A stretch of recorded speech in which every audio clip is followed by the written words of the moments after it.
Alpha Omega, nous voulons encore te dire merci. Merci pour ton amour. Merci pour ta grâce. Merci Seigneur pour ta bonté. Roi des rois, nous voulons encore te dire merci pour le privilège que tu nous donnes de nous tenir devant ton trône de grâce, d'obtenir Seigneur ta miséricorde et de trouver ta grâce pour être secouru dans les moments de nos besoins. Nous venons nous soumettre au Roi des rois, Esprit à mes corps, te demander encore de prendre le contrôle, de nous toucher encore, de nous visiter. Béni soit ton Saint-Nom, Alpha Omega, reçois la gloire, reçois l'honneur, au nom puissant de Jésus-Christ. Amen, alléluia. Soyez la bienvenue une fois de plus, que le Seigneur vous bénisse, vous fortifie.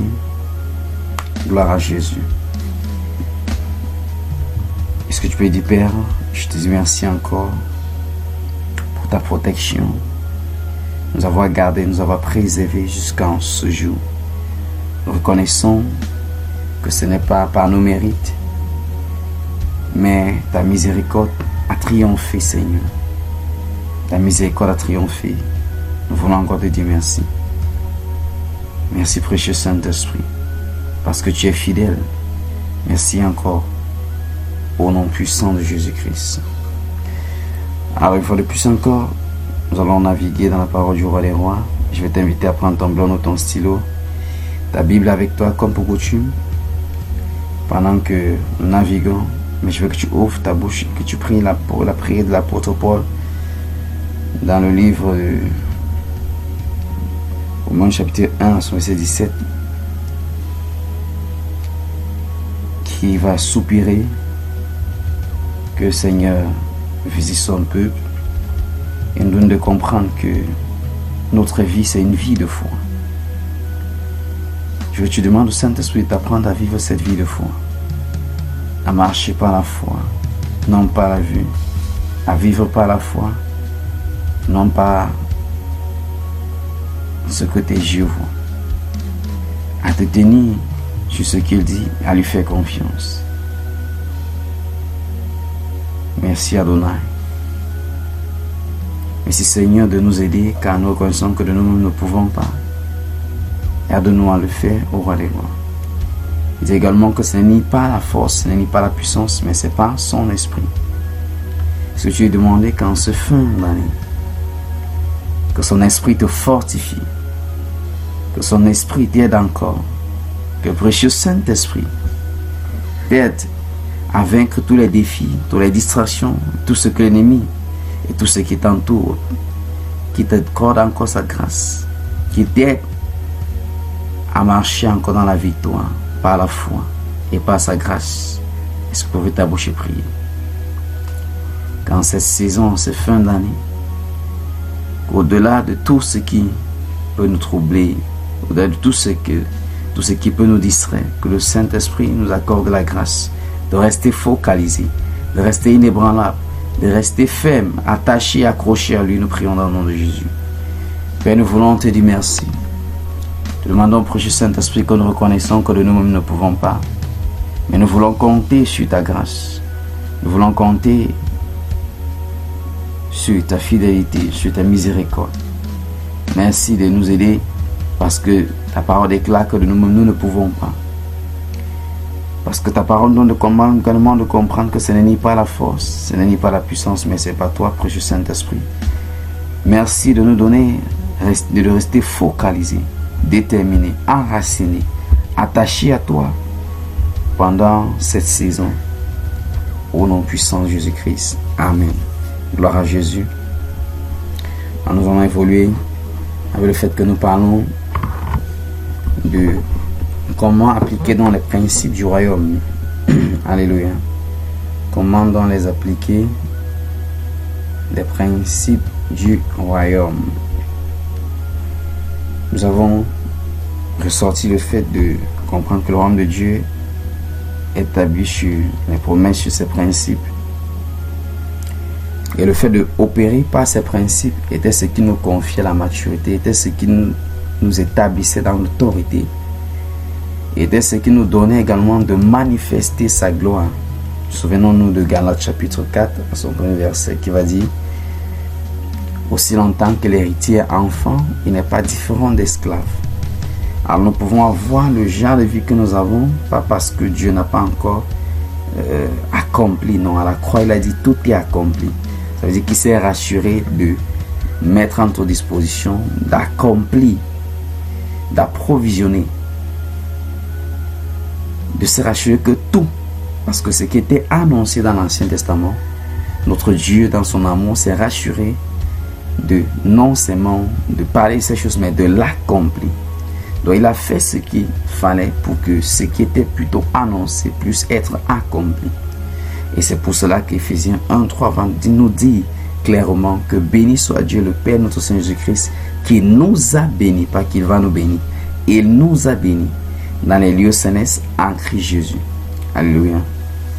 Donc pour chacun de nous, j'ai déjà ouvert un compte. Il a déjà mis à notre disposition les ressources dont nous avons besoin, où nous allons utiliser sur cette terre. Mais la question revient de savoir, mais pourquoi est-ce que nous n'utilisons pas encore ces ressources? Pourquoi est-ce que nous ne manifestons pas ces ressources? Premièrement, parce que nous n'avons pas déjà l'information. Et la deuxième des choses, c'est qu'il faut un niveau de croissance, un niveau de maturité pour pouvoir faire bon usage de ces ressources. Parce qu'on ne peut pas confier à un bébé ou à un enfant une certaine capacité de ressources. Non. Alléluia. Donc, c'est pour cela que nous disons que dès la nouvelle naissance, la chose primordiale, capitale à poursuivre, ce n'est pas les choses, mais c'est la croissance spirituelle. Nous devons désirer agrandir, désirer accroître. Parce que plus nous grandissons, plus les choses du royaume nous sont confiées. Gloire à Jésus. Et nous disons que Dieu fonctionne avec nous dans la dimension de Père et dans la dimension également de juge. Et lorsqu'il opère dans son office de juge, là, il va dealer avec nous en termes de principe. Mais lorsqu'il deal avec nous en termes de Père, c'est en termes d'amour, en termes de compassion, en termes de miséricorde. Alléluia. Mais ce n'est qu'en termes de juge que nous officions comme des fils, parce que là, les responsabilités nous sont confiées. Est-ce que ça passe? Alors nous avons vu les principes du royaume, nous avons vu le pourquoi les principes du royaume. Maintenant nous voyons comment les implémenter. Donc comment on sert la première partie sur le principe de la parole de Dieu. Nous avons vu la fois dernière avec quelques textes que Josué 1 verset 8. Il faut aussi également Matthieu 4:4, Jacques chapitre 1 verset 22. Nous avons dit que la parole de Dieu est la constitution du royaume. Donc, elle contient les lois, les promesses et les instructions divines. Et aucun de ces principes ne va fonctionner sans la parole. Alors, comment appliquer la parole? Il faut lire la parole quotidiennement. Il faut la méditer. Il faut la confesser. Et il faut la mettre en pratique. Alléluia. Et si nous le faisons, nous allons nous rendre compte que nous allons réussir spirituellement. Nous aurons la direction divine et notre vie sera transformée. Gloire à Jésus. Vous vous souvenez lorsqu'on est en train d'enseigner sur la prière, on avait ressorti 4 rôles majeurs de la prière. Et le premier rôle majeur de la prière que nous avons mentionné était le fait que la prière a pour rôle de produire en nous la croissance spirituelle, la transformation. La deuxième était du fait qu'elle nous permettait d'obtenir les promesses de Dieu. La troisième était qu'elle nous permettait de faire les décrets. La quatrième était, elle nous permettait également de nous donner dans les combats spirituels et dans l'intercession. Donc si nous regardons cet ordre-là, nous allons voir qu'en première place, nous grandissons, nous sommes transformés, et parce que nous avons grandi spirituellement et que nous sommes transformés, nous sommes mieux placés pour obtenir les promesses de Dieu, parce que là nous connaissons maintenant les promesses et nous pouvons nous tenir sur la plateforme de la prière pour obtenir ces promesses-là. Et nous allons en troisième place, s'il y a des oppositions, nous pouvons nous tenir pour faire des décrets. En Job 28, il dit, tu décréteras une chose et la chose va s'établir, pour faire des décrets. Et pousser plus loin, lorsqu'il y a des conflits spirituels, Nous avons la capacité, parce que nous avons grandi, que nous sommes transformés, nous avons ensuite la capacité de confronter cela par le combat spirituel et par l'intercession. Je déclare que c'est ta portion au nom puissant de Jésus-Christ. Nous allons voir l'autre principe du royaume, celui du principe de la pensée. Je vais encore revenir dessus parce que nous ne pouvons pas manquer de revenir. Ce sont les choses basiques. Parce que lorsque nous parlons de ces principes, nous ressortissons seulement les principes de base, mais qui établissent les solides fondements dans la vie du croyant, dans la vie d'un enfant de Dieu que toi tu es, que je suis. Alléluia. Nous allons revenir sur le principe de la pensée. Comment appliquer cela? Alléluia. Principe de la pensée. Alors si nous allons regarder les versets de base, les fondements bibliques au niveau de la pensée. Et je veux que nous commençons par Romains chapitre 12. Romains chapitre 12. Est-ce que ça passe? C'est lui qui tient ma vie dans ses mains, comme une bille de bois dans ses mains. Les océans sont dans ses mains, le monde entier est dans ses mains. Romains chapitre 12, je veux que nous regardons le verset 2. Romains 12, verset 2. Romains 12, verset 2. Ne vous conformez pas au siècle présent, mais soyez transformés par le renouvellement de l'intelligence, afin que vous discerniez quelle est la volonté de Dieu, ce qui est bon, agréable et parfait. Alors le verset 12, le verset 2 de Romains chapitre 12 va ressortir quelque chose de puissant, de merveilleux. Que la capacité à discerner la volonté de Dieu, qui est bon, agréable et parfait, est proportionnelle ou encore est le résultat d'une transformation, d'un renouvellement qui a pris place au niveau de la pensée. Plus la pensée est renouvelée, plus nous marchons dans un discernement avancé de la volonté de Dieu. Plusieurs veulent marcher, veulent connaître la volonté de Dieu. Mais ça ne sera évident et facile pour toi lorsque tu vas accepter qu'une transformation, qu'un renouvellement prend place au niveau de ton intelligence, au niveau de ta pensée, de ta volonté, de tes émotions. Alléluia. Il va nous présenter quelque chose qui peut dire comme un point de prière. Il dit ne vous conformez pas au siècle présent. Pourquoi? Parce qu'il y a une tendance ça serait de manière subtile. Nous pouvons facilement nous fonctionner dans ce même couloir comme ceux du siècle présent. Pourquoi? Parce que nous avons grandi dans ce système-là. Maintenant, lorsque nous venons au Seigneur, il nous propose quelque chose de plus excellent, quelque chose de meilleur, un type de pensée que toi et moi devons avoir. Et nous avons vu également au travers de sa parole que dans Éphésiens 3 au verset 20, qu'il y a une relation directe avec les pensées que nous gardons et les ossements de nos prières. Alléluia. Plusieurs prient, comme j'ai l'habitude de dire. Mais ce qui freine les ossements de leurs prières, ce n'est pas Dieu, mais c'est ce que eux, après avoir prié, ce qu'ils gardent dans les pensées. Alléluia.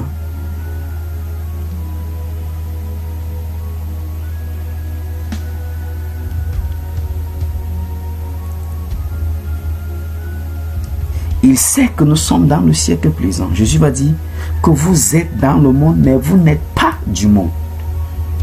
C'est une phrase simple, mais l'implication de ça était tellement lourde.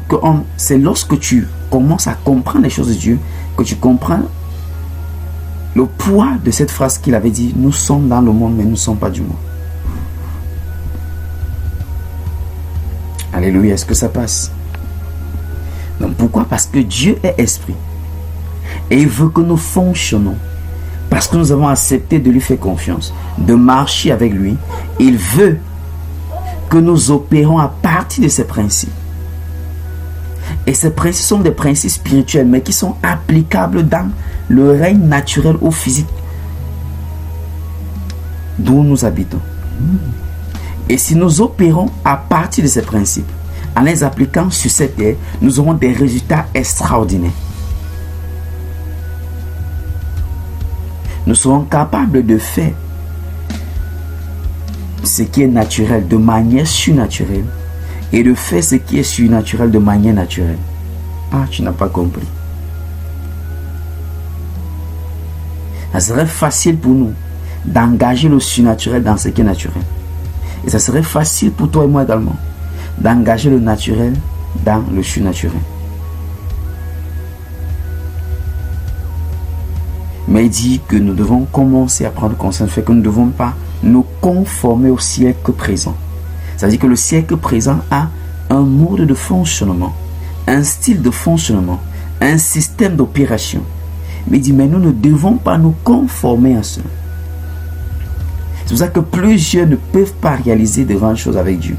Pas parce que Dieu ne veut pas, mais parce qu'il veut réaliser ces choses avec le système de ce monde, avec le mode de ce monde, le mode d'opération de ce monde. Non, ça ne marche pas comme ça avec notre Seigneur bien-aimé. Mais pour que toi et moi nous parvenons à ne pas fonctionner comme ce monde, avec les systèmes ou les méthodes de ce monde, il va falloir que la transformation. Par quel moyen? Par le renouvellement de l'intelligence.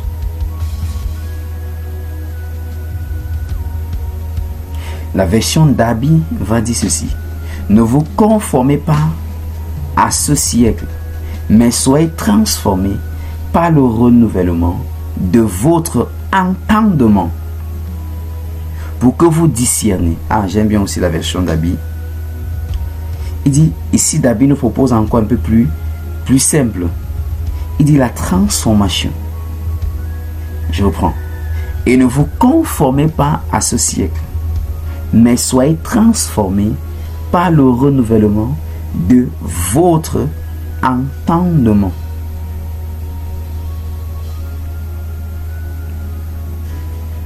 Parce que ce que nous allons garder au niveau de notre pensée est la somme des choses que nous avons écoutées. Alléluia. Vient de ce que nous avons écouté. Comme 1,17 dit que la foi vient de ce que l'on entend, et ce que l'on entend vient de la parole.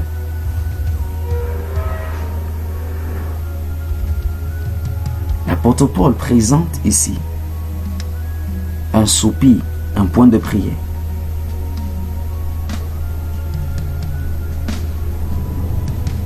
Mais également il donne la méthode. Comment faire pour parvenir à une pensée ou une intelligence renouvelée? Par l'écoute. Nous devons changer le genre d'informations que nous écoutons.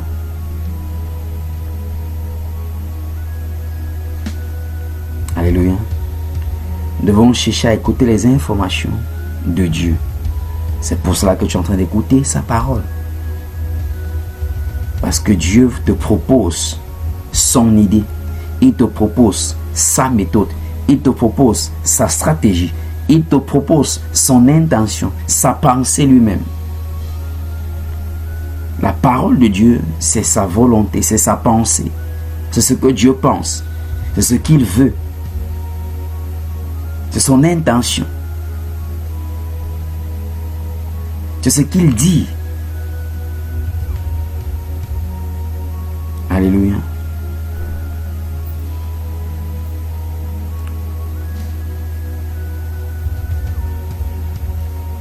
En fait, le royaume de Dieu commence au niveau de la pensée.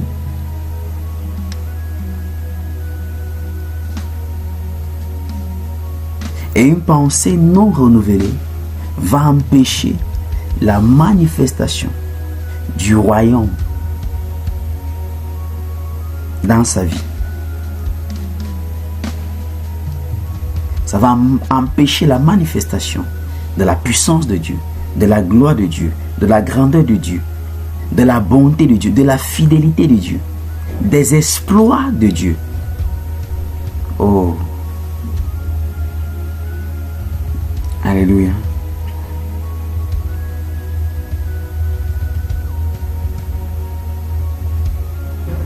Regardons Proverbe chapitre 23, verset 7. Nous connaissons certainement Proverbe chapitre 23, verset 7. Proverbe chapitre 23, verset 7. Proverbe 23, verset 7.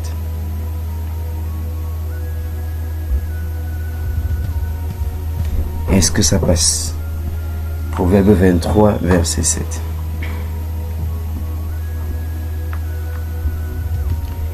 Proverbe 23, verset 7.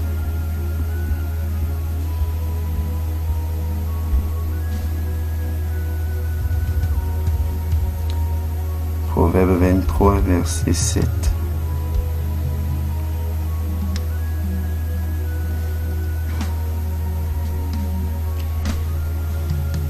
Proverbe 23, verset 7, il dit, car il est comme les pensées de son âme. La première portion de ce verset. Car il est comme les pensées de son âme. Je préférais la version anglaise qui dit, as a man thinketh, so is he. La version d'Abi va dire, car comme il a pensé, j'aime bien la version d'Abi aussi, il dit, car comme il a pensé dans son âme, tel il est. Je prends encore avec la version d'Abi cette fois-ci. Car comme il a pensé dans son âme, tel il est.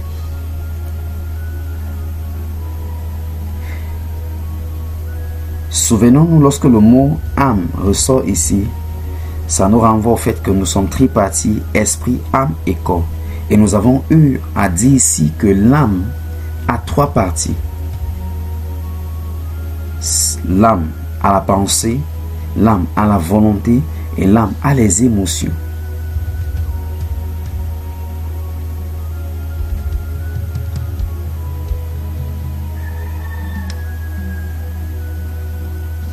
Alléluia. Donc nos pensées nous définissent. Nos pensées façonnent une identité de nous. Nous devenons ce que nous pensons.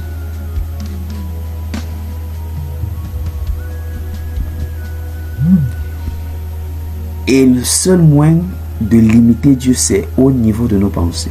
Oui. Souviens-toi, Ephésiens 3, verset 20.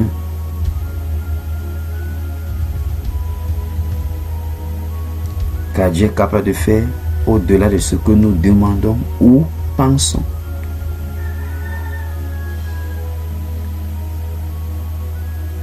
Souvenons-nous la fois lorsque nous avons lu Genèse au chapitre 11, que je vais nous inviter encore à relire cela rapidement. Genèse chapitre 11. Genèse chapitre 11.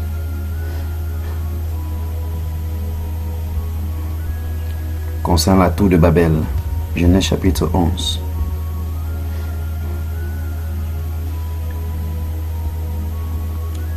Prenons la lecture rapidement. Comme ils étaient, prenons le parti verset 2, comme ils étaient partis de l'Orient, ils trouvèrent une plaine au pays de Shinéar, et ici habitèrent. Verset 3. Ils se dirent l'un à l'autre, allons, faisons des briques et cuisons-les au feu. Et la brique leur servit de pierre, et le bitume leur servit de ciment. Verset 4. Il dit encore, allons, bâtissons-nous une ville et une tour dont le sommet touche au ciel, et faisons-nous un nom, afin que nous ne soyons pas dispersés sur la surface de la terre. Verset 5. L'Éternel descendit pour voir la ville et la tour que bâtissaient les fils des hommes. Je veux que tu soulignes bien le verset 5. Il dit, l'Éternel est descendu pour voir. Mais où est-ce que ceci est en train de bâtir? C'était au niveau de les pensées. Allons-y. Là, tu vas comprendre pourquoi j'ai dit souligne le verset 5. Verset 6. Et l'Éternel dit, voici, ils forment un seul peuple et ont tous une même langue. Et c'est là ce qu'ils ont entrepris. Maintenant, rien ne les empêcherait de faire tout ce qu'ils auraient projeté.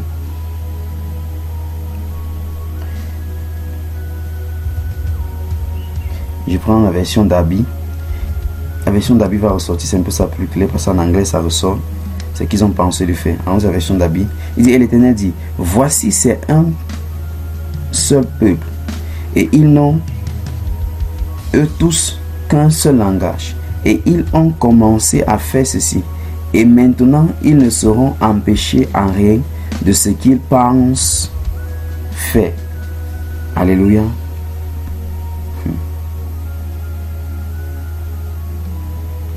Alléluia. Est-ce que ça passe? Gloire à Jésus. Donc ils avaient encore ça au niveau de leurs pensées, au niveau de leur imagination. L'Éternel a vu que ce qu'ils avaient pensé de faire, rien ne pouvait les empêcher. Et on a vu que le peuple également est mort dans le désert, pas à cause de deux choses, mais parce qu'ils avaient limité Dieu au niveau de leurs pensées. Regardons maintenant Philippiens 4, verset 8. Philippiens 4, verset 8 va nous proposer la solution. Philippiens 4, verset 8 dans le Nouveau Testament.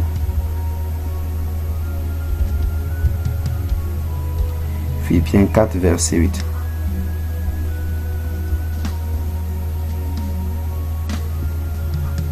Philippiens 4, verset 8. Il dit, au reste, frère, que tout ce qui est vrai, tout ce qui est honorable, tout ce qui est juste, tout ce qui est pur, tout ce qui est aimable, tout ce qui mérite l'approbation, ce qui est vertueux et digne de la louange, soit l'objet de vos pensées. Peut-être lorsqu'on ressort le fait que le principe de la pensée, puis je ne comprends pas. Peut-être que tu ne comprends pas le sens. Tu te poses la question de savoir quelle est la relation avec ma pensée et les choses que je veux que Dieu accomplisse dans ma vie ou bien avec ma vie spirituelle, etc. En réalité, parce que tu deviens citoyen du royaume de Dieu, il y a un type de pensée que tu dois avoir. Et c'est ce type de pensée qui permet d'accueillir les choses que Dieu libère ou les choses de Dieu. Il y a un genre de pensée qui ne peut pas accueillir les choses de Dieu. Alléluia.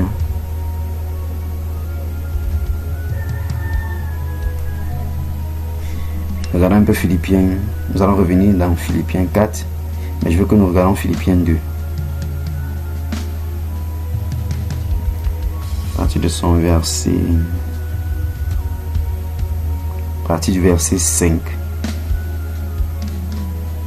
Philippiens chapitre 2. Est-ce que ça passe? Nous allons revenir dans Philippiens 4, 8. Mais je veux que nous regardions Philippiens chapitre 2.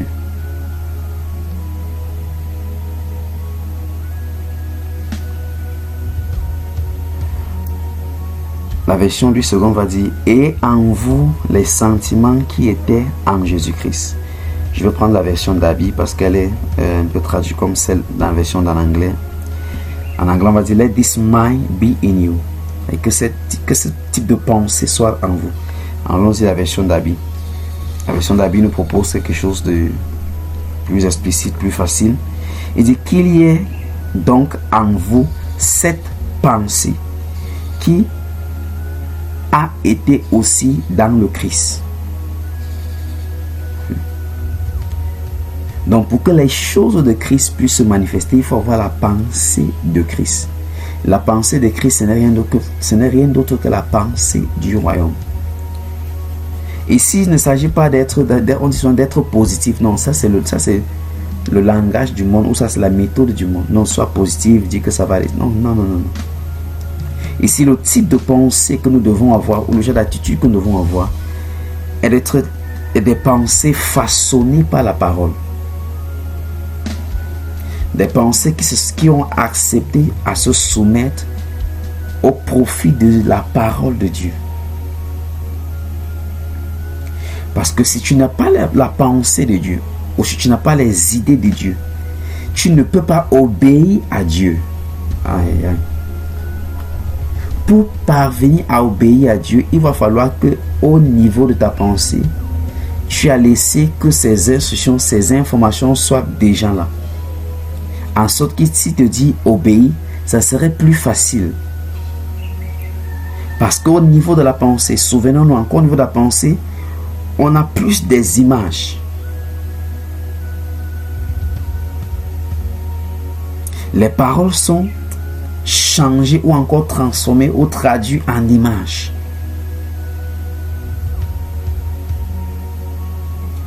Lorsqu'on te dit à ton oreille, lorsque tu entends, il est déjà vieux, et que tu n'as pas vu la personne, soudainement, automatiquement, il y a une image d'un vieillard ou d'une vieille dame qui est façonnée devant toi, qui est façonnée au niveau de tes pensées.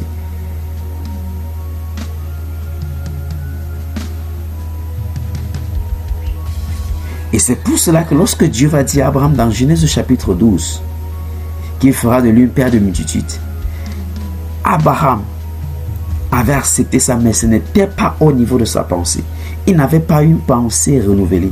D'où les promesses ont retardé, ont pris jusqu'à 25 ans. Je suis en train de te dire que les promesses vont retarder pas à cause de Dieu, mais à cause du fait que tu n'as pas laissé ces promesses se fassent forger, prendre certaines images, devenir réelles au niveau de ta pensée, avant de se manifester.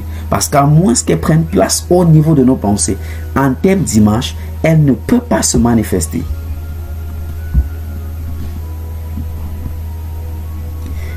Prenons encore un cas pratique de quelqu'un qui veut construire sa maison. Peut-être vous avez formé, peut-être dans des projets de l'année 2026, tu as dit, il faut que par la grâce de Dieu, au moins puisse construire une maison. Dès l'instant où tu as pensé, où tu as eu cette idée, l'image du type de maison que tu veux construire a commencé à se former au niveau de ta pensée. Et chaque fois que tu auras des réflexions au niveau de cette maison, l'image deviendra de plus en plus claire et de plus en plus dense au niveau de ta pensée, au point où elle va devenir une réalité.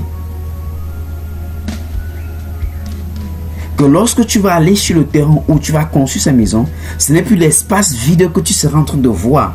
Tes yeux physiques vont voir l'espace vide, mais les yeux de ta foi vont voir la maison déjà bien positionnée, bien bâtie, bien arrangée et aménagée même déjà.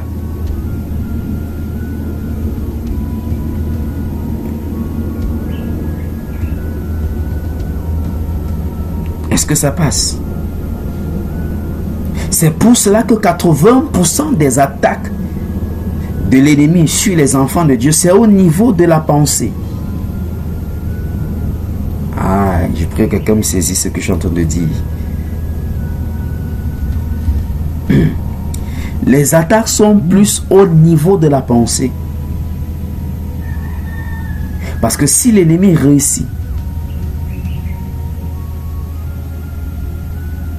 à introduire ce qu'il veut, tu vas exécuter ce qu'il a introduit.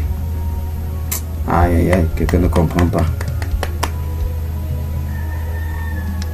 On dit dans 2 Corinthiens 10, verset 3. Avant de revenir à la solution qui est Philippiens 4, 8. 2 Corinthiens 10, verset 3. 2 Corinthiens 10.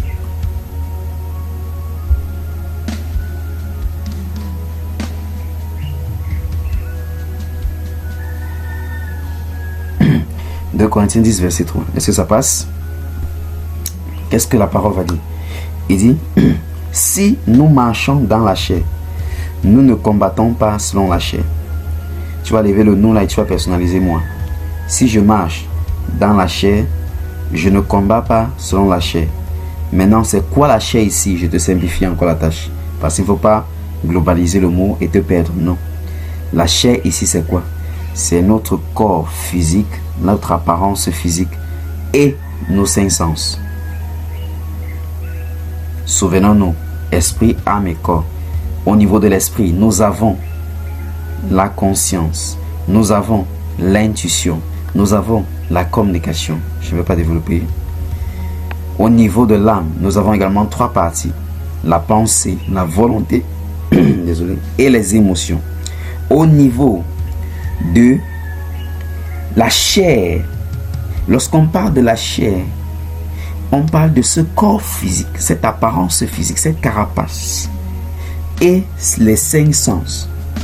Pourquoi nous associons les 5 sens? Parce que elle opère sur la base de ce qui est visible à l'homme naturel.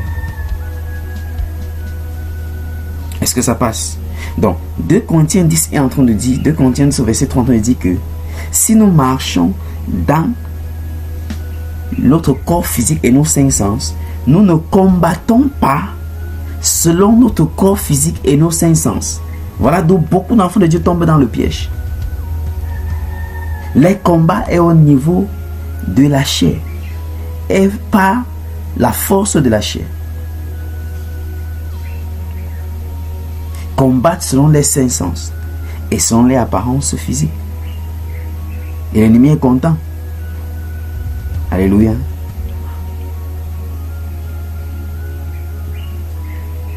Dis Saint-Esprit, je reçois la grâce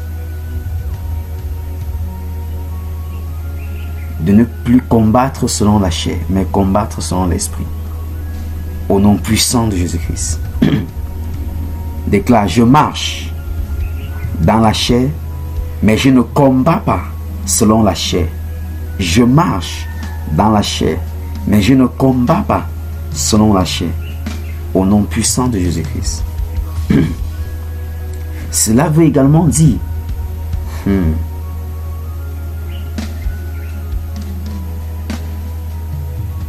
je marche selon la chair, mais je ne vis pas selon la chair. Alléluia.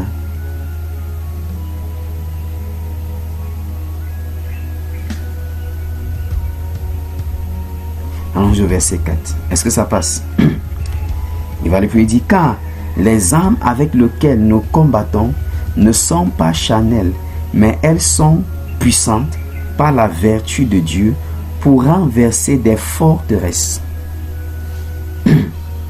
C'est quoi des forteresses? Il s'agit, disons, d'une muraille qui est érigée pour faire obstruction. Maintenant, de manière simple, il s'agit ici des expériences ou des circonstances, des choses que l'ennemi t'a déjà fait expérimenter, en sorte que tu as fini par accepter cela, que c'est comme ça ma part. Et cela peut se tendre même générationnellement. On accepte qu'au sein de cette famille, le mariage, être béni financièrement, avoir un certain niveau d'études, donc on accepte ça.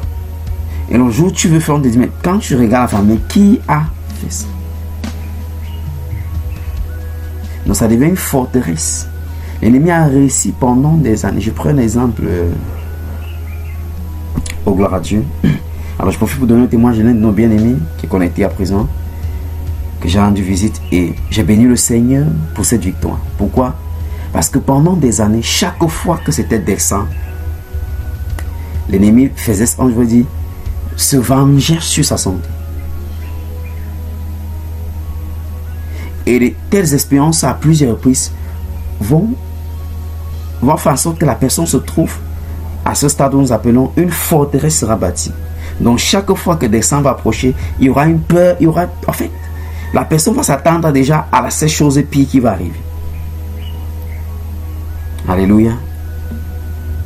Mais depuis par la grâce de Dieu, qu'il a commencé à suivre les enseignements, qui s'est connecté, suivre les enseignements et accepté de grandir spirituellement, l'ennemi avait commencé à perdre son pouvoir progressivement.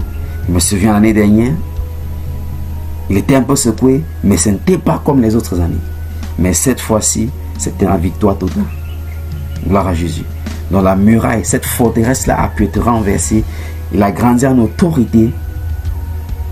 Et cette fois-ci, l'ennemi ne pouvait plus réussir son coup. Je déclare que c'est ta portion au nom puissant de Jésus-Christ. Alléluia. Alors il dit, car les armes avec lesquelles nous combattons ne sont pas charnelles, mais elles sont puissantes par la vertu de Dieu pour renverser les forteresses. Nous continuons. Il dit, nous renversons quoi? Les raisonnements et toute hauteur qui se lève contre la connaissance de Dieu. Nous renversons quoi? Les raisonnements. Donc, est-ce que le raisonnement que j'ai, est-ce que cette réflexion que j'ai, est-ce que c'est de Dieu? Est-ce que c'est en accord avec la parole? Donc, l'ennemi a réussi à donner de tels raisonnements à plusieurs. Et elle doit être renversée au nom puissant de Jésus-Christ. Il dit les hauteurs qui se lèvent contre la connaissance de Dieu. Oui, il y a d'autres que malgré tu sais quand voici ce que la parole de Dieu dit, mais tu t'entaches à faire ce que tu as habitué à faire. Là, c'est déjà une hauteur qui se lève contre la connaissance de Dieu. Et il dit, et nous amenons toute pensée captive à l'obéissance de Christ. Voilà le devoir que tu as fait. Voilà ton travail quotidien. Amener tes pensées captives à l'obéissance de Christ. Chaque jour, à soumettre tes pensées sur l'obéissance de la parole, qui est Jésus-Christ. Au commencement était la parole de Dieu, la parole de Dieu. Donc chaque jour, tu dois veiller en sorte que tes pensées soient mises sur l'obéissance, sur l'autorité, se soumettent. Il dit, et nous amenons toute pensée captive à l'obéissance de Christ. Déclare dans le nom de Jésus-Christ, je reçois la grâce pour amener mes pensées captives